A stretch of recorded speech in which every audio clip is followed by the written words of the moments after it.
ओम ब्रह्मा मुरारी स्त्रिपुरांध्रकारी आनु शशि भूमि सुतो बुधश्च गुरुश्च शुक्र शनि राहु केतव सर्वे ग्रहा शांतिकरा भवन्तु सर्वे ग्रहा शांतिकरा भवन्तु क्रूरा ग्रहा शांतिकरा भवन्तु नीलांजनं समाभासं रविपुत्रं यमाग्रजं छाया मार्तंड संभूतम तम नमामि शनिश्चरम।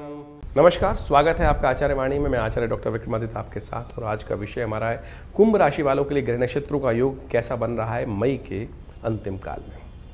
देखिए, इन दिनों जेठ का महीना चल रहा है और जेठ का महीना बड़ा अद्भुत होता है, तप करने वाला महीना माना जाता है। सूर्य तप रहे होते हैं और आपकी राशि के दृष्टिकोण समझ लें कि इन दिनों ग्रहों का योगा योग जो है ज्येष्ठ महीने में बड़ा विचित्र है। समस्त ग्रह परिवर्तन की तरफ जाने के योग बना रहे हैं और आपकी राशि के दृष्टिकोण से 7.5 का अंतिम दौर चल रहा है। केवल वही ग्रह शनि महाराज इस ज्येष्ठ के महीने में परिवर्तन की राह नहीं पकड़ रहे हैं, बाकी सब परिवर्तन की तरफ जा रहे हैं। सब शनि को छोड़कर आगे निकल जाएंगे, शनि वहीं के वहीं अड़े रहेंगे, ऐसा योग बन रहा है। खासतौर पर ध्यान देने की ज़रूरत है। इस जेठ के महीने में देखिए, जब से आरंभ हुआ है, बृहस्पति परिवर्तन की तरफ चले गए। राहु कुछ मतों के अनुसार से परिवर्तन कर चुके हैं, कुछ मतों से परिवर्तन होने के योग की तरफ जाएंगे, क्योंकि राहु की कैलकुलेशन जो होती है वो कई प्रकार से की जाती है। राहु जब क्षितिज पे आए तब माना जाए, या विशेष तौर पर आधे आ जाए तब, यानी राहु मीन पे हो जाए। लेकिन खैर, मान लीजिए जेठ के महीने में वो परिवर्तन की तरफ चले ही जाएंगे, वो भी सूर्य से आगे वो शनि से आगे निकल जाएंगे और शुक्र परिवर्तन की तरफ जाएंगे, बुध परिवर्तन की तरफ जाएंगे, सूर्य परिवर्तन की तरफ जाएंगे और मंगल पर भी 7 तारीख को परिवर्तन करने की तरफ चले जाएंगे। लेकिन शनि महाराज वहीं के वहीं रहने वाले हैं। शनि को परिवर्तन करने के लिए आपको स्वयं प्रयास करना पड़ेगा, क्योंकि योग ऐसा आने वाला है। जी हाँ, शनि जयंती आने वाली है। वट सावित्री व्रत के दिन जो असंभव को संभव, शनि महाराज बिल्कुल वही हैं कि जो हठ धर्मी हैं कि नहीं, वो तो अपनी चाल में मस्त है, लेकिन यदि जातक चाहे तो उनको भी डर सकता है। सत्यवान सावित्री की कथा उस दिन जो घटी, जो खास तौर पर वट सावित्री के दिन जिसका वध किया जाता है, वो इसी का प्रमाण है कि श्रद्धा से, विश्वास से, दृढ़ संकल्प से असंभव को संभव हो सकता है। शनि की 7.5 आपकी चल रही है, अंतिम भाग में है। यदि चाहो तो वारे न्यारे करा सकते हो। वो सारे रहस्य हम आपके समक्ष रखने वाले हैं। कुंभ राशि के दृष्टिकोण से आपको समझ लेना चाहिए। ऐसे में समस्त ग्रहों का परिवर्तन का योग क्या कुछ कर रहा है आपके लिए, वो भी समझें। 21 तारीख से आरंभ करते हैं। 21 तारीख को बुधवार का अवसर, 21 मई को नवमी तिथि, ज्येष्ठ की नवमी है, कृष्ण पक्ष की। और ऐसे में ग्रह नक्षत्रों के दृष्टिकोण से जो योग बन रहा है, चंद्रमा आपकी राशि में ही पदार्पण करके बैठे हुए हैं, जो आपके लिए शुभ योग बना रहे हैं। बृहस्पति से दृष्ट होकर बैठे हुए हैं, चीज़ें आपके लिए शुभ करते दिखाई दे रहे हैं। इसका लाभ लें। बुध थोड़ा सी शक्ति कम है, बुध को ताकत देने का प्रयास कीजिए। बुध महाराज जो हैं वो बिल्कुल अस्त चल रहे हैं, थोड़ा उनको ताकत दे दीजिएगा। सूर्य के नक्षत्र में प्रवेश करने की तरफ जा रहे हैं। हो सके तो आपकी राशि के दृष्टिकोण से शिष्ट रहेगा भगवान बुद्ध को खासतौर पे, विशेष तौर पर भगवान गणेश का स्तवन करें, गणेश जी का मंत्र जप करें, गणेश अथर्वशीर्ष का पाठ करें। हो सके तो गणेश जी के निमित्त मोदक उन्हें समर्पित करें तो अच्छा रहेगा। गजकेसरी योग बनकर तैयार है। 22 तारीख का दिन बृहस्पतिवार का अवसर है और ऐसे में दशमी तिथि विद्यमान है और ग्रह परिवर्तन की तरफ जाएंगे दोपहर के बाद, लेकिन आपके लिए अनुकूलता प्रदान करते दिखाई दे रहे हैं। ओवरऑल ग्रह आपके आने वाले 10 दिन कई मामलों में अनुकूल ही हैं, चिंता करने की ज़रूरत नहीं है। ये चंद्रमा का परिवर्तन भी आपके लिए बहुत अच्छा दिखाई देता है। बस थोड़ा विनम्र होकर काम करें, अड़ियलपना ना अपनाएं तो अच्छा रहेगा। माता पिता का, बड़ों का आशीर्वाद लेकर, गुरुजन का आशीर्वाद लेकर काम करना जरूरी है। इस दिन हर्षल महाराज परिवर्तन की तरफ जा रहे हैं। यदि देखें तो वो सूर्य के नक्षत्र में प्रवेश कर रहे हैं और ये विशेष तौर पर आपकी राशि के दृष्टिकोण से आपके सुख वाले भाव में पदार्पण करके योग बना रहे हैं, तो इनको थोड़ा शक्ति देने का आपको प्रयास करना चाहिए तो अच्छा रहेगा। पीली चीज़ों का दान करें, गुरुजन की विशेष तौर पर ब्राह्मणों की सेवा करें। हो सके तो केले का दान करें, ये भी अच्छा रहेगा आपके लिए। ऐसे में विशेष तौर पर ध्यान रखिएगा, दोपहर 2:16 से भद्रा आरंभ होगी। नए कार्यों में हाथ ना डालें तो अच्छा रहेगा। दिल्ली के पंचांग के अनुसार से ये गणनाएं हम बता रहे हैं आपको। 23 तारीख शुक्रवार का अवसर है। इस दिन एकादशी तिथि है और अपरा एकादशी का योग बन रहा है। ये अपरा एकादशी बड़ी अद्भुत है, लेकिन लोगों को इसके महत्व के बारे में पता नहीं है। अभी हम पूरे वृहद रूप में इसके समक्ष सारांश को उपस्थित करेंगे आपके समक्ष। लेकिन इस दिन बुद्ध महाराज परिवर्तन की तरफ जाएंगे। बुद्ध महाराज शुक्र की राशि में प्रवेश करते दिखाई दे रहे हैं, सूर्य के साथ बनते दिखाई दे रहे हैं और ये आपके लिए सबसे बेस्ट योग बन रहा है। लेकिन थोड़ी कमज़ोर स्थिति में है बुद्ध जरूर, ऐसे में बुद्ध को शक्ति देने के लिए बुद्ध के हरी चीज़ों का दान करना चाहिए आपको। हो सके तो बुद्ध के मंत्र का जप करें, हो सके तो पीली जो सबूत दाल होती है, विशेष तौर पर मूंग की साबुत दाल, वो पक्षियों को डाल दें कम से कम। जहाँ जिस प्रकार की स्थिति हो वैसा उपाय करने का प्रयास करें, अच्छा रहेगा। इस दिन सबसे श्रेष्ठ उपाय बुद्ध के लिए करना चाहिए। भगवान नारायण पालक हैं, भगवान नारायण पालक माने जाते हैं। बुद्ध का सबसे श्रेष्ठ संबंध भगवान विष्णु के साथ भी है, तो कोशिश ये करें भगवान विष्णु का पूजन करें। अपरा एकादशी है, अपरा यानी होती है अपार पापों से मुक्ति देने वाली एकादशी। भगवान विष्णु का सुंदर पूजन करें, तुलसी दल से पूजन करें, गंगा जल से पूजन करें, उनका विशेष तौर पर कपूर कचरी इत्यादि दाल का संपूर्ण पंचामृत बनाकर भगवान का अभिषेक करने के बाद उस चरणामृत को ग्रहण कर लेना। केवल यही उपाय श्रद्धा के साथ यदि कर लिया तो सबसे श्रेष्ठ है। और नित्य प्रति भगवान को तुलसी दल अर्पित करो। जब तक बुद्ध यहाँ पर कमज़ोर स्थिति में सूर्य के साथ अस्त हैं, ये उपाय कर लीजिए। तुलसी दल के 2 पत्ते तोड़ लीजिए। रविवार और द्वादशी को छोड़कर एक उपाय करना चाहिए, इस बात का ध्यान रखें। 24 तारीख शनिवार का अवसर है और इस दिन विशेष तौर पर द्वादशी तिथि विद्यमान है और ग्रह नक्षत्रों के दृष्टिकोण से इस दिन शनि प्रदोष का योग बन रहा है। शनि की बात कर रहे थे हम, अब शनि को मनाएं, सदा सुख पाएं।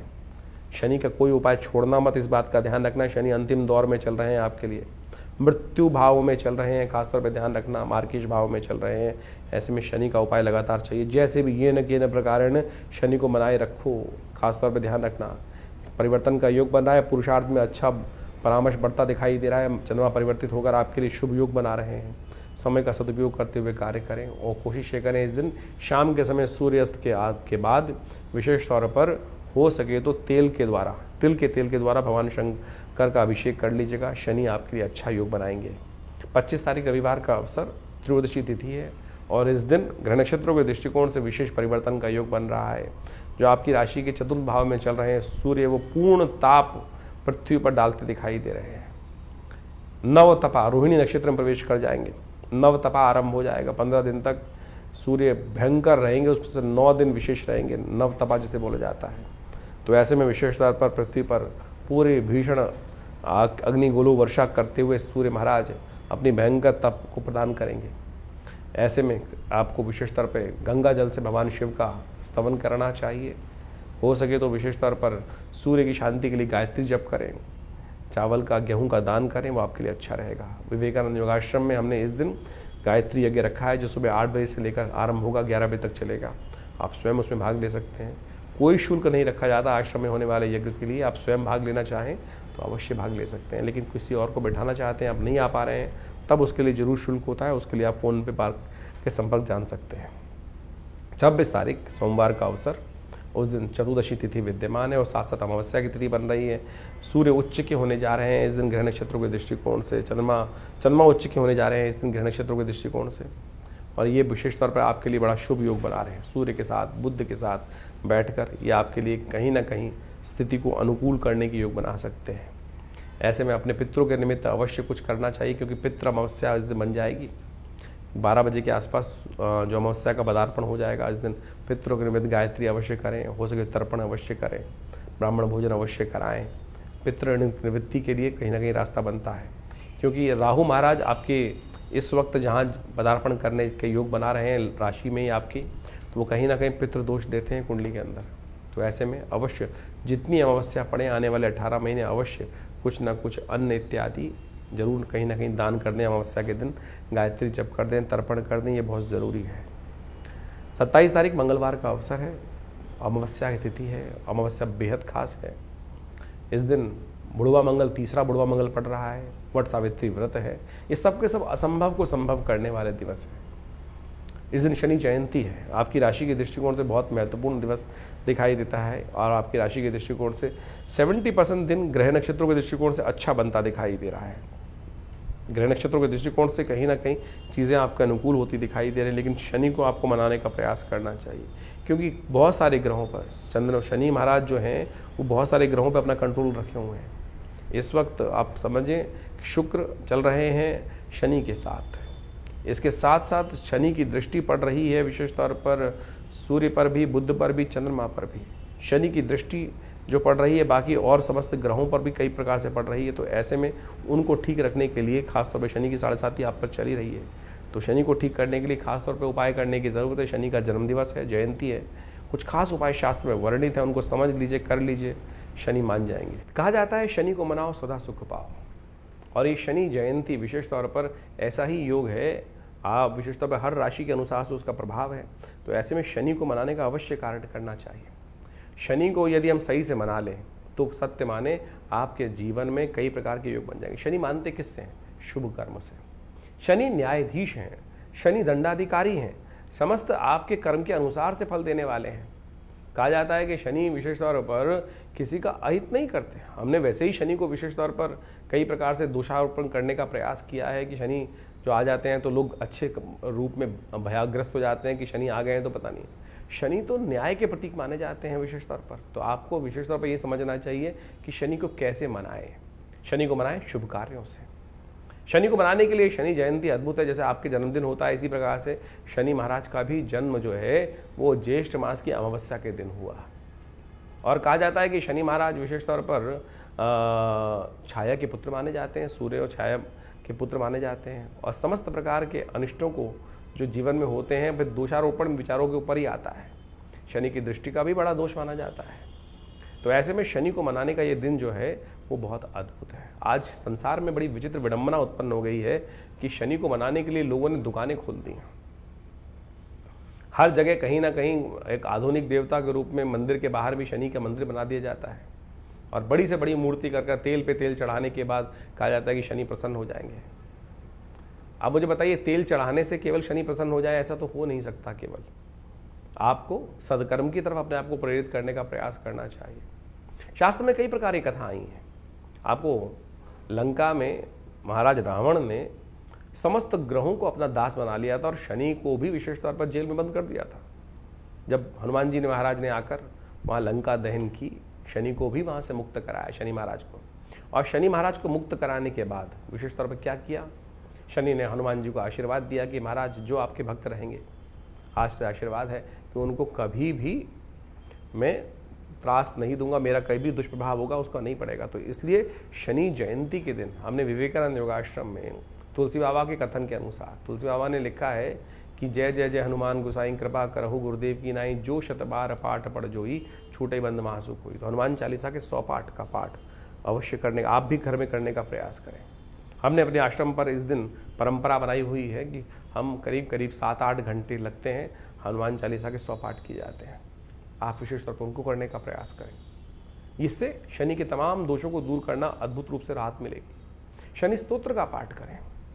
शनि जयंती के दिन शनि स्तोत्र का, जो दशरथ शनि स्तोत्र है, उसका पाठ कर लेने से भी समस्त प्रकार के अनिष्ट दूर हो जाते हैं। तो पद्म पुराण के अनुसार से कहा जाता है कि शनि स्तोत्र का जो पाठ कर लेते हैं, ये पद्म पुराण के अंदर का आख्यान तब जगह है जब कहा जाता है कि जब दशरथ महाराज देवासुर संग्राम के लिए जा रहे थे और उनको सामने शनि महाराज के दर्शन हुए, तब उन्होंने शनि की दिव्य प्रार्थना करी।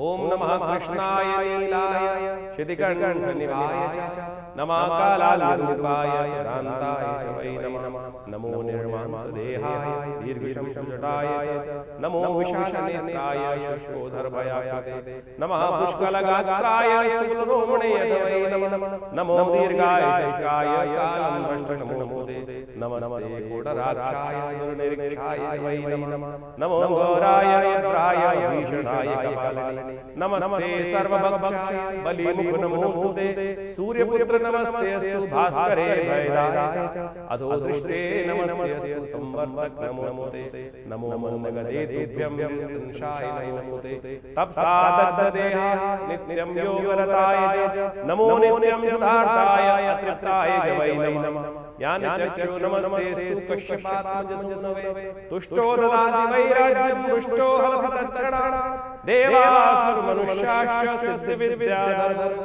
त्वया विलोकिता सर्वेण शम्यान्ति समूलता प्रसादात् गुरु मे देव वराहं भागता एवं मस्तदा सौरिग्रहराज महाबला। ये शनि का दिव्य स्तोत्र है। यदि इसका एक बार भी नित्यपति पाठ कर ले और शनि जयंती के दिन यदि आप इसका पाठ कर लेंगे तो सत्य माने शनि महाराज आपके ऊपर कोई नेगेटिव प्रभाव अपना उत्पन्न नहीं करेंगे। आपके द्वारा किए गए दुष्कर्मों का प्रभाव भी नेगेटिव हो सकता है, समाप्त हो सकता है। तो इस बात का हमको न्यूट्रल हो सकता है, खासतौर पर ध्यान रखना चाहिए। छोटा सा उपाय है, ये मंत्र विज्ञान का अद्भुत चमत्कार है। पद्म पुराण के अंदर लिखे हुआ वाक्य गलत नहीं हो सकता। इस बात को हमें हजारों लोगों पर हमने करके देखा। शनि की साढ़े शनि का दैया तो सब पर ही कभी ना कभी आती रहती है, और जब भी आती है, जब हमने ये जिन को ये उपाय बताया, कैसे शनि का प्रभाव नेगेटिव हुआ, खत्म समाप्त हुआ, बिल्कुल न्यूट्रल हो गया, पता भी नहीं चला। इसके साथ साथ एक और कथा अद्भुत आती है।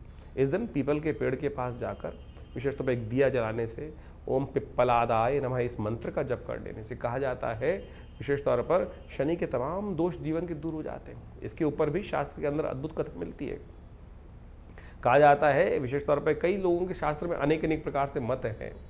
जब पिप्पलाद ऋषि विशेष तौर पर जो हुए विशेष तौर पर, और ऋषि के अंश माने जाते हैं, देवयोग से संयोग बना कि ऋषि गण समस्त जो भयंकर दुर्भिक्ष पड़ा था उसके कारण से अपना स्थान त्याग कर कहीं और जा रहे थे। ऐसे में एक ऋषि बालक कहीं पीछे छूट गया।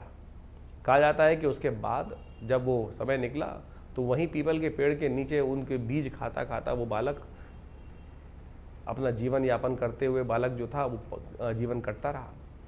तो पीपल का केवल जो पत्ते का भक्षण, पीपल के बीज का भक्षण, पीपल का ही समस्त भक्षण करने से उस बालक के अंदर इतना, क्योंकि ऋषि का तेज तो था ही था, ऋषि अंश तो था ही वो बालक, जो पिप्पलाद ऋषि थे, उनका नाम से ये पिप्पलाद का विशिष्ट कथा मिलती है। कहा जाता है कि एक दिन नारद जी वहीं से कहीं जा रहे थे और नारद जी से उनके ऋषि को पुत्र को देखकर, बड़ा तेजस्वी पुत्र था, वो संतान थी, तो उनको देखकर उन्होंने प्रणाम किया। और लेकिन पिप्पलाद ऋषि ने नारद जी से पूछा कि नारद जी, मेरे जीवन में आपसे एक प्रश्न है कि हमारे जीवन में इतना कष्ट क्यों आया। तो नारद जी ने विशेष तौर पर दिव्य दृष्टि से देख के बताया कि महाराज, आपके जीवन में समस्त शनि महाराज के कारण से ये कष्ट हुआ है। तो कहा जाता है कि पिप्पलाद ऋषि जो पुत्र थे, उन्होंने आकाश मार्ग पे शनि को देखा और शनि उनके तेज से वहीं जमीन पर आकर पड़े, और जिस कारण से शनि को कहा जाता है ना कि डंडा लेके चलते हैं, उनके घुटने में चोट है, तो वही जब जमीन पर आकर पड़े तो उनके पैर पर ये भयंकर चोट लगने के कारण से अपंगु हो गए शनि महाराज। और उसके बाद ब्रह्मा जी वहाँ उपस्थित होते हैं कथा के दृष्टिकोण से कि ये महाराज शनि के कारण से नहीं, आप ये तो जो भी ये प्रारब्ध के कारण से हुआ है, शनि का इसमें कोई दोष नहीं है। तो शनि तो महाराज जो प्रभाव देते हैं वो कहीं ना कहीं आपके देव योग से जो कर्म होता है उसके अनुसार से देते हैं। तब आप इनको क्षमा करें, और इनके कारण से पूरी सृष्टि की जो संरचना है वो कहीं ना कहीं, अगर ऐसे कहीं जो स्थिति बन जाएगी तो वो कहीं ना कहीं सारा का सारा जो तारतम्य है डोल जाएगा। तो ब्रह्मा जी की आज्ञा से उनको विशेष तौर पर पुनः अपनी जगह पे शनि को स्थापित किया गया। लेकिन उस समय पिप्पलाद ऋषि को एक वरदान दिया शनि महाराज ने ब्रह्मा जी की आज्ञा से कि जो महाराज पिप्पलाद की कथा को सुनेगा, भविष्य पुराण के अनुसार इस कथा को सुनेगा और साथ साथ इनके मंत्र का जप करेगा और पीपल का पूजन करेगा, उन पर भी शनि कभी भी अपना नेगेटिव प्रभाव नहीं उत्पन्न करेंगे। तो मंत्र वही है, ओम पिप्पलादाय नमः। तो इस मंत्र का जप कर लेने से, पीपल के पेड़ के नीचे एक दिया जला देने से, प्रदक्षिणा कर लेने से, और शनिवार के दिन ये विशेष उपाय करने से, शनि मंगल के दिन ये विशेष उपाय कर लें तो कहा जाता है कि शनि के दुष्प्रभावों को दूर करने के लिए, ऐसे नहीं शास्त्र के दृष्टिकोण से बता दिया जाता कि केवल चक्कर लगा लो ठीक हो जाता। ये कथाएं हैं शास्त्र के दृष्टिकोण से, ये हमारा इतिहास है, इसके अंदर शास्त्र में जो वर्णित है, इन सब चीज़ों को कर लेने से शनि के अनिष्ट प्रभाव दूर हो जाते हैं। तो इस दिन विशेष तौर पर अपने माता पिता का सम्मान करें, खासतौर पर मंत्र जप करें, शनि के स्तोत्र का पाठ करें, हनुमान जी को चोला चढ़ाएं। ये समस्त उपाय जो शास्त्र में वर्णित हैं, समस्त प्रकार से कल्याण के योग बना। इस दिन अवश्य एक काम और करना चाहिए, इस दिन अपने वजन के बराबर सतनाजे का दान करना चाहिए, अन्न का दान करना चाहिए। और ये सब कार्य कर लेने से क्या होता है, शनि के दुष्प्रभाव से आप अद्भुत प्रकार से दूर हो जाते हैं। तो ये शनि जयंती खाली ना जाए, शनि के तमाम दोषों को दूर करने के लिए अवश्य आप ये समस्त कार्य करने का प्रयास करें। देखिएगा शनि महाराज आप पर कृपा करेंगे और आपके जो किए हुए कहीं ना कहीं जो संचित जो दुष्कर्म है उन सबको क्षय करने का मार्ग, उन सबको समाप्त करने का मार्ग इस अद्भुत योग में बन सकता है। तो अवश्य इसका सहारा लेने का प्रयास कीजिए, कल्याण होने का योग बनेगा। तो कुंभ राशि वालों, आपने समझा ये शनि का दिव्य उपाय जो हमने आपके समस्त शास्त्र के दृष्टिकोण से वर्णित किया। भ्रांति में ना फंसे, नहीं तो केवल आपको लगेगा आपने कुछ ना कुछ कर लिया है, उपाय हुआ नहीं, होगा नहीं उपाय। वो जो कुछ हुआ वो केवल लोगों ने बरगला दिया आपको, उसके अनुसार से कार्य करते रहेंगे। तो जो सीधे साधे उपाय शास्त्र में वर्णित है वो हमने आपके समक्ष उपस्थित किए, अवश्य उनको करने का प्रयास कीजिए, कल्याण होगा। 28 तारीख बुधवार का दिन है और उस दिन ज्येष्ठ के महीने का शुक्ल पक्ष आरंभ हो रहा है। प्रतिपदा जो थी वो क्षय हो गई थी, अमावस्या के साथ ही। तो ऐसे में शुद्ध रूप से शुक्ल पक्ष का आरंभ हुआ चाहता है और ऐसे में इन ग्रह नक्षत्रों के दृष्टिकोण से, आपकी राशि के दृष्टिकोण से कई प्रकार के शुभ योग बनते दिखाई दे रहे हैं। पंचम भाव में बृहस्पति के साथ चंद्रमा का विराजमान हो जाना कई प्रकार से आपके लिए शुभ योग बनाएगा। आने वाले 2-3 दिन इसके पॉजिटिव रिजल्ट्स प्राप्त होने के योग बनते दिखाई दे रहे हैं। चीज़ें अनुकूल होती दिखाई दे रही हैं। शाम के समय हो सके तो विशेष तौर पर अवश्य माता पिता का आशीर्वाद लें, भगवान शंकर का आशीर्वाद लें, कल्याण गौ पूजन करें। चंद्र दर्शन होगा इस दिन। थोड़ा सा बाल के रूप में चंद्रमा दिखाई देते हैं। चंद्र दर्शन करने के बाद विशेष तौर पर माता पिता का आशीर्वाद लेना चाहिए। गज केसरी योग का निर्माण आपके लिए बड़ा शुभ दिखाई दे रहा है। सर्वार्थ सिद्ध योग भी बना हुआ है। नए कार्य आरंभ करने हो, नई चीज़ें खरीदनी हो, उसके दिन शुभ बनता दिखाई दे रहा है। 29 तारीख बृहस्पतिवार का अवसर, तृतीया तिथि इस दिन विद्यमान रहेगी। चीज़ें आपके फेवर में 100% तो नहीं, कम से कम 70-80% तो ज़रूर दिखाई दे रही हैं, क्योंकि शनि की 7.5 चल रही है, इसलिए 100% कहने में दिक्कत दिखाई देती है। लेकिन फिर भी कई मामलों में अनुकूलता आपकी राशि के अनुसार से बन रही है। अनुकूल और करने के लिए हो सके तो इस दिन रंभा व्रत किया जाता है, यानी हर एक को मनाने का व्रत किया जाता है। महाकाली, महालक्ष्मी, माँ सरस्वती तीनों को मनाने का दिन दिखाई देता है, तो अवश्य उनका पूजन करें, कृपा होगी। 30 तारीख शुक्रवार का अवसर है। चतुर्थी तिथि विद्यमान है। चंद्रमा भी चौथी राशि में प्रवेश कर रहे हैं, थोड़े ध्यान रखिएगा। मंगल वहाँ पहले से विराजमान है। चंद्रमा आपके छठे भाव में जाने के बाद थोड़े क्षीण हो जाएंगे। मन थोड़ा सा कहीं ना कहीं, बहुत ज़्यादा कहीं ना कहीं परेशान हो सकता है। बहुत जल्दीबाजी काम ना करें, जल्दीबाजी काम को अवॉइड करने का प्रयास करें। सूर्य तप रहे हैं पूरी तरह से, ऐसे में शांत भाव से, मन से काम करना बहुत ज़रूरी है। इस दिन भद्रा भी है 10 बजे के बाद से। ध्यान रखिएगा, नए कार्यों में हाथ ना डालें। जो चल रहा है उसी पे चलते रहने दीजिए, वो आपके लिए अच्छा रहेगा। बृहस्पति महाराज भी मृगशिरा नक्षत्र, मंगल के नक्षत्र में प्रवेश कर रहे हैं। मंगल कमज़ोर हैं इस वक्त, तो थोड़ा ध्यान रखते हुए कार्य करना पड़ेगा। मंगल को ताकत देने की ज़रूरत है। कोशिश ये करें हनुमान जी का स्तवन करें, अच्छा रहेगा। 31 तारीख का दिवस शनिवार का दिवस है। पंचमी तिथि विद्यमान है और इस दिन शुक्र का परिवर्तन का योग बन रहा है। शनि के आगोश से शुक्र भी शनि को छोड़कर आगे निकल रहे हैं। अब शनि 7.5 में अकेले ही झंडा लेके चलने वाले हैं और ऐसे में शनि को मनाएं। हो सके तो शनि के अमृत ओम प्रांग प्रींग प्रोंग से शनिश्चराय नमः इस मंत्र का जप करें या शनि स्तोत्र का पाठ करें और तुलादान कर सके तो बहुत शुभ रहेगा। ये ज्येष्ठ का मास बहुत अद्भुत है। आपने ग्रहों का योगायोग तो देखा ही, लेकिन इस ज्येष्ठ के मास में अद्भुत योग बनते हैं। इस बार तो ग्रहों का परिवर्तन भी बड़े विचित्र प्रकार से हुआ है इस ज्येष्ठ के महीने में। चाहे वो बृहस्पति का परिवर्तन का योग बना हो, चाहे वो विभिन्न और ग्रहों के परिवर्तन के योग बन रहे हो, राहु का ग्रह का परिवर्तन का योग बना हो, चंद्रमा इत्यादि तो हर बार परिवर्तन की तरफ जाते हैं। सूर्य, बुध, शुक्र, ये सब के सब परिवर्तन की तरफ जा रहे हैं। इस ज्येष्ठ के मास में कई सारे ग्रहों का विशेष परिवर्तन जो 18-18 एक साल में एक बार होते हैं, वो सब परिवर्तन होने के योग बने और इन सब परिवर्तनों के अनुसार से उन सब का प्रभाव अभी आपने समझा कि आने वाले कुछ दिनों में किस प्रकार का आपके ऊपर रहेगा। इन समस्त प्रभावों को, शुभ प्रभावों को और शुभ बनाने के लिए, अशुभ प्रभाव को दूर करने के लिए ग्रह नक्षत्रों के दृष्टिकोण से जो विभिन्न उपाय हमने आपको बताए, उनका इस ज्येष्ठ मास में करने से कई गुना अधिक लाभ होता है। एक तो सबसे बड़ी ये बात मान लीजिए कि ज्येष्ठ का महीना असंभव को संभव करने का दिन है। असंभव को संभव करने का मतलब होता है कि विशेष तौर पर यानी मृत्यु तक पर विजय प्राप्त करने का सुंदर अवसर बन जाता है। वट सावित्री का व्रत जिस दिन शनि जयंती होती है उसी दिन किया जाता है। सावित्री ने सत्यवान के शरीर को यानी आत्मा को वापस लाकर मृत्यु पर विजय प्राप्त करने का एक सुंदर योग बनाया कर्म के द्वारा। यानी कर्म के द्वारा आप यमराज पर भी विजय प्राप्त करने के योग बना सकते हैं। असंभव सतित्व के कारण से, सतित्व के प्रभाव से ये दिवस केवल वट वृक्ष की पूजा करने का नहीं होता है। ये ज्येष्ठ मास में आने वाली अमावस्या के दिन इस बात को प्रतिपादित करता है कि आप यदि सत्यनिष्ठ हैं, आप यदि सत्य के अनुसार चल रहे हैं, कर्म को दृढ़ मान रहे हैं और अपने ऊपर विश्वास रखते हैं, अपने कर्म पर विश्वास रखते हैं, तो असंभव को भी संभव कर सकते हैं। यही सबसे पहले श्रद्धा और विश्वास की आवश्यकता है अध्यात्म के अंदर। इसी चीज़ को कारण के विशेष तौर पर जो ज्योतिष के दृष्टिकोण से योग बनते हैं, चाहे अशुभ योग बन रहे हैं, उनको ठीक करने के लिए सबसे पहली आवश्यकता आपके विश्वास की है। कई सारे लोग केवल इसी बात पर चलते हैं कुछ नहीं होता, सब कुछ होता है। ये सत्यवान सावित्री की जो कथा है, जो वट सावित्री के दिन की जाती है, वो केवल ऐसे ही कपोल कल्पित नहीं है। जब उस व्यक्ति, जब आप सोचे कि यमराज के द्वार से वापस लाने केवल अपने सत्यनिष्ठ साधना के कारण से, सतत्व के प्रभाव से कि नहीं हम भी कर सकते हैं, तो इस बात को समझ लें। शास्त्र में कहा है गुह्यम ब्रह्म तदिदम ब्रवीमि नहीं मानुषा श्रेष्ठतरम हि किंचित। ये उपनिषद का वाक्य है, साफ साफ समझाता है कि ये जो आपका शरीर, मेरा शरीर जो है, ये छुपा हुआ ब्रह्म है। इसकी जो वो है वास्तविक तौर पर शक्ति अपरंपार है।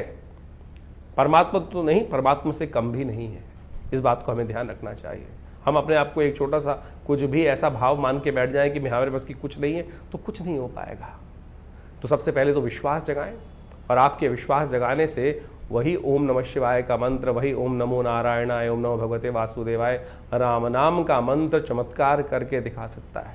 ये समस्त ग्रहों को विशेष तौर पर विजय प्राप्त करने के लिए हमको अपने ऊपर विश्वास जगाना पड़ेगा। ज्येष्ठ का मास इस प्रकार से अद्भुत योगा योग को लेकर आता है। ज्योतिष विज्ञान के अनुसार से आपको समझ में आना चाहिए। आज विभिन्न जो बड़े बड़े योग साइंटिस्ट लोग हैं वो विभिन्न प्रकार से हर चीज़ को एनालाइज करके बताते हैं, लेकिन ज्योतिष के अंदर सोचें कि रोहिणी नक्षत्र में सूर्य जाता है, और इस बार विशेष तौर पर ग्रहों का योगा योग जो बना वो विशेष तौर पे हमने आपको बताया कि किस प्रकार से 25 तारीख को रोहिणी में नक्षत्र में सूर्य जाने के कारण से जो ऐसा ताप, पृथ्वी पर सूर्य का सबसे अधिक ताप पड़ने के योग बन जाते हैं। उसके बाद 9 दिन नवतपा के रूप में जाने जाते हैं। सबसे भयंकर गर्मी का विशेष दिन माना जाता है। सूर्य की बिल्कुल सीधी किरणें पड़ रही होती है, और कहा जाता है कि इन दिनों में जितनी ज़्यादा गर्मी पड़ेगी, जितनी कम बारिश होगी, उन दिनों में वर्षा ऋतु में उतनी ज़्यादा वृष्टि उस क्षेत्र में सुंदर रूप से होने के योग बनेंगे।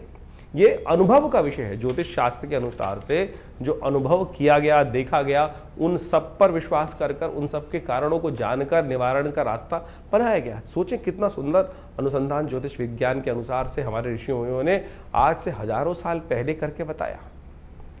ये सब विज्ञान भारतीय संस्कृति में ही प्रतिपादित किया गया, और आज पूरा विश्व उसका लाभ लेने के लिए सुंदर रास्ता अपना रहा है। तो ज्योतिष पर विश्वास जगाएं, और उसका जो निवारण करने का तरीका है, चाहे वो मंत्र विज्ञान हो, चाहे वो दान पुण्य हो, हमने वैदिक ज्योतिष के अनुसार से, पुराणों के मत के अनुसार से, वो सब जगह जगह विभिन्न योगों के अनुसार से, जो आपकी जन्मपत्री के अनुसार से, आपकी राशि के अनुसार से योग बन रहे हैं, उसके अनुसार से ये सब भाव वार्ता रखी है। और जेठ का महीना तो विशेष तौर पे संपूर्ण रूप से कल्याणकारी माना जाता है। कहा जाता है कि ऐसे में केवल जल का दान ही समस्त प्रकार के अनिष्टों को दूर करने का योग बनाता है। गंगा दशहरा इत्यादि विभिन्न योग इसमें सुंदर बनते हैं। जल का दान, गंगा जल का दान करने से, 2 कुंभ भरकर गंगा जल का दान कर लेने से ही समस्त प्रकार, भगवान कृष्ण ने कहा ना, पत्रम पुष्पम फलम फलम तोयम यो में भक्ता प्रचरी, कि जो केवल जल का दान भी कर देता है, उसके ऊपर भी भगवान की कृपा प्राप्ति करने के योग बन जाते हैं। तो कोशिश ये करें इस ज्येष्ठ के मास में जितना हो सके भगवान का नाम सुमिरन करने का प्रयास करें। ये बड़ा सुंदर मास है। इसके अंदर विभिन्न प्रकार से संयम तप के द्वारा आप अपने कष्टों को दूर करने के अद्भुत योग बना सकते हैं। और ये ज्येष्ठ का महीना तो वैसे ही विशेष तौर पर हनुमान जी की कृपा के लिए आपको बताया गया है, बुढ़वा मंगल के सुंदर योग बनते हैं। जब हनुमान जी ने सबसे पहले उस काल के अंदर भगवान राम के दर्शन किए थे, तो हमने भी विवेकानंद योगाश्रम में इस बार बड़े सुंदर तरीके से ये इन पाँचों के पाँच इस ज्येष्ठ के महीने में 5 मंगलवार पढ़ने का योग बन रहा है। और मंगल आप सब समझ लीजिए किस प्रकार से स्थिति में है, सबसे शीर्ण अवस्था में चल रहे हैं, कमज़ोर चल रहे हैं, दुस्साहस करने के योग बनाते हैं। और अभी आपने देखा ही जब से मंगल अप्रैल से आए, विश्व में किस प्रकार से दुस्साहसपूर्ण कार्य लोगों ने किया, और उसका परिणाम भी उनको प्राप्त हुआ। चाहे भारत में आतंकवादी हमले हों, चाहे विश्व में किसी भी कोने पर कई प्रकार की गलत घटनाएं हों, वो सब दुस्साहस ही था। इस मंगल के नेगेटिव प्रभाव के कारण से आपके मेरे जीवन में भी उसी प्रकार का मंगल का योग जो अशुभ ना करे, इसके लिए भगवान हनुमान जी की शरण आप लेने का प्रयास करें। हमने भी विवेकानंद योगाश्रम में, जैसा हमने कहा कि लगातार इसके ऊपर विभिन्न कार्य चलते रहते हैं, यज्ञ इत्यादि, भगवान के पुण्य इत्यादि, सुंदरकांड के पाठ, विभिन्न हर रोज़ नित्य प्रति 8 घंटे यज्ञ चलता ही है, और उस सब का आपको लाभ अवश्य होगा। इसलिए परमात्मा की शरण में अवश्य आने का प्रयास। शनि जयंती पर तो विशेष कार्यक्रम रखा ही गया है। इस बार जेठ के मंगल के दिन शनि जयंती का सुंदर योग बन रहा है। हमने उस दिन विशेष तौर पर हनुमान जी का सुंदर कार्यक्रम रखा है आश्रम पर, और ये सुंदर कार्यक्रम इस प्रकार से रहेगा कि हमारे आश्रम में परंपरा है कि हनुमान जी के 100 पाठ किए जाते हैं। जब हनुमान चालीसा में तुलसी बाबा ने लिखा, जय जय जय हनुमान गुसाई कृपा करहु गुरुदेव की नाही, ये सुंदर वाक्य लिखा गया है, कृपा करहु गुरुदेव की नाही। भगवान हनुमान जी से कहा जा रहा है कि हनुमान जी कृपा करोगे कि नहीं। अगली लाइन में लिखा है, जो शतबार पाठ पढ़ जोई छूटई बंद महासुख होई। तो शनि को हम ठीक करने के लिए सबसे श्रेष्ठ कार्य यही कर सकते हैं कि हनुमान जी के समक्ष बैठकर 100 पाठ करें। जो शतबार पाठ पढ़ जोई छूटे बंद महासुख हुई। तो ये शनि जयंती पर आश्रम पर एक वृहद कार्यक्रम है, उसके अंदर 100 पाठ हनुमान चालीसा के रहेंगे। आप भी उसमें श्रद्धा के साथ सम्मिलित हो सकते हैं। हमारे चैनल पे लाइव देख सकते हैं, अपने नाम से भी करा सकते हैं। बहुत सारे लोग हैं जिनके पास इतना टाइम नहीं होता, 7-8 घंटे लगते हैं बड़े आनंद भाव से। ऐसे नहीं कि जय हनुमान ज्ञान गुण सागर, जय कपीस लोगों को जाकर रामदूत जल्दी जल्दी खत्म नहीं किया था। आनंद भाव से भगवान की शरणागति प्राप्त करते भगवान के श्री विग्रह के समक्ष हनुमान जी का सुंदर ये 100 पाठ हनुमान चालीसा के चलते हैं। इसके अलावा शनि जयंती के अवसर पर शनि का यज्ञ रहता है, शनि के विभिन्न मंत्रों का होता है, शनि यज्ञ किया जाता है, शनि स्तोत्र से यज्ञ किया जाता है। विभिन्न प्रकार से शनि के जो दान पुण्य इत्यादि समस्त शास्त्र में वर्णित है, उन सब को यथा उचित भाव से हम करने का, परंपरागत करने का प्रयास करते हैं। लेकिन आज बड़ी विचित्र परिपाटी चल गई है पूरे विश्व में। शनि की मूर्ति को लोग बड़े से बड़ा किए जा रहे हैं। हर क्षेत्र में ऐसे लोग तथाकथित तौर पर शास्त्र में कहीं वर्णित नहीं है। आप शनि की आकृति को बड़ा से बड़ा करके और पता नहीं किस प्रकार से तेल पर तेल चढ़ाकर ही केवल अरे गरीब को दे दो, वो तेल काम आएगा। हमने ऐसे ऐसे लोग देखे हैं जो हजार टीन तेल चढ़वा दे शनि पर और उसको मिट्टी में डालकर जो भी करते हैं कहा जाता है, लेकिन उसका कोई उपयोग शास्त्र में वर्णित नहीं है। तो आप ध्यान रखें, जो शास्त्र के अनुसार से किसी गरीब को भोजन करा दें, भगवान का नाम का सुमिरण कर लें बैठकर, शनि उससे ज़्यादा प्रसन्न होंगे। बजाय किसी व्यक्ति के कह देने पर 1000 टीन आपने शनि का अभिषेक कर दिया और उसके द्वारा फिर हमने अपेक्षा करी कि शनि महाराज एक तो निधि का, इतने श्रम से चीज़ निकली हुई निधि का कहीं व्यर्थ उपयोग ना हो, इस बात का हमें ध्यान रखना चाहिए। तो ये शास्त्र मत जो बातें हैं उनको, इस प्रमाणित बातें जो हैं उनको स्वीकार करने के लिए योग्य है। शास्त्र में नवग्रहों का पूजा का विधान शास्त्र बताया गया है, लेकिन जो इतने बड़े बड़े विशाल आज की तारीख में परिसर बना दिए जा रहे हैं, तथाकथित तौर पर शनि की आकृति हर कोने पर, हर चौराहे पर आज जो व्यवस्था बना दी गई है एक व्यवसाय स्थल के नाम पर, मंदिर नहीं हो सकता। तो इसलिए हमारे पंचदेव उपासना की विधि है, पंचदेव का स्थान दिया गया है, उनकी उपासना विधि है, उनके द्वारा निर्धारित शास्त्र के अनुसार से सनातन पद्धति में जो पद्धति बताई गई है उसके अनुसार करने का हम कार्य करें तो अच्छा रहेगा। शास्त्र में जो विधियां हैं उनके अनुसार से कार्य करने का हमको प्रयास करना चाहिए, तो वो हमेशा कल्याण के योग बनाएगा। आपकी जन्मपत्री में विभिन्न प्रकार के योग बन रहे हैं। जैसे हमने कहा कि ग्रहों का परिवर्तन ज्येष्ठ मास में बहुत विचित्र प्रकार से हो रहा है, चाहे वो मंगल हो, विशेष तौर पर समस्त ग्रहों को आप देखें तो वो सब के सब परिवर्तन की तरफ जा रहे हैं। इस ज्येष्ठ के महीने में विशेष तौर पर ऐसा समस्त ग्रहों का परिवर्तन आप देखें, मंगल का परिवर्तन का योग बन रहा है, शुक्र का परिवर्तन का योग बन रहा है, बुध का परिवर्तन का योग बन रहा है, बृहस्पति का परिवर्तन का योग बना और सबसे बड़ा राहु का परिवर्तन का योग बना। और ऐसे में राहु के केतु के कारण से समस्त ये क्रूर ग्रह, राहु का एक क्रूर ग्रह योग बन गया राहु केतु का, उनके समस्त ग्रह कालसर्प योग की तरह उसमें फंसे रहेंगे। तो ऐसे में विशेष तौर पर राहु का उपचार आपको अवश्य करने का प्रयास करना चाहिए, क्योंकि नैसर्गिक दृष्टिकोण से राहु भी बहुत अशुभ प्रभाव उत्पन्न करता है, सबसे ज़्यादा प्रभाव उत्पन्न करता है। सूर्य जैसे ग्रह को भी ग्रहण लगा देता है, जो सबको अस्त करते हैं सूर्य, उनको कुछ देर के लिए तो ग्रहण लगा ही देता है राहु। तो ऐसे में राहु केतु के मध्य में समस्त ग्रह इस ज्येष्ठ के महीने में फंसे दिखाई देते हैं। तो आपकी राशि के अनुसार से, आपकी जन्मपत्री के अनुसार से, आपकी जन्म लग्न के अनुसार से क्या कुछ उसका प्रभाव है, अच्छे से उसको समझकर फिर अपने ग्रहों को परिवर्तन की तरफ ले जाने का आपको प्रयास करना चाहिए। ऐसे में जो श्रेष्ठ उपाय हमने आपको बताए हैं उनको समझने का प्रयास करें। नहीं समझ में आता है तो कोई दिक्कत नहीं, आप हमारे नंबर्स पे कॉल कर सकते हैं, व्हाट्सअप मैसेज कर सकते हैं। हम अवश्य उन सब का निदान आप तक पहुंचाने का प्रयास करेंगे। और हो सके तो इन समस्त कार्यक्रमों में, जिस 5 के 5 जो जेठ में होने वाले मंगल के कार्यक्रम हो रहे हैं, जेठ बुढ़वा मंगल पे सुंदरकांड का पाठ हो रहा है, जो शनि जयंती पर बड़ा कार्यक्रम हो रहा है, उन सब में आप सादर आमंत्रित हैं। अपने स्थान को आरक्षित कर उस सुंदर यज्ञ में भाग लें। दिल्ली में विवेकानंद योगाश्रम ये समस्त क्षेत्रों में अद्भुत प्रकार से कार्य कर रहा है और आप सब उसमें सहयोग ले सकते हैं। धन्यवाद।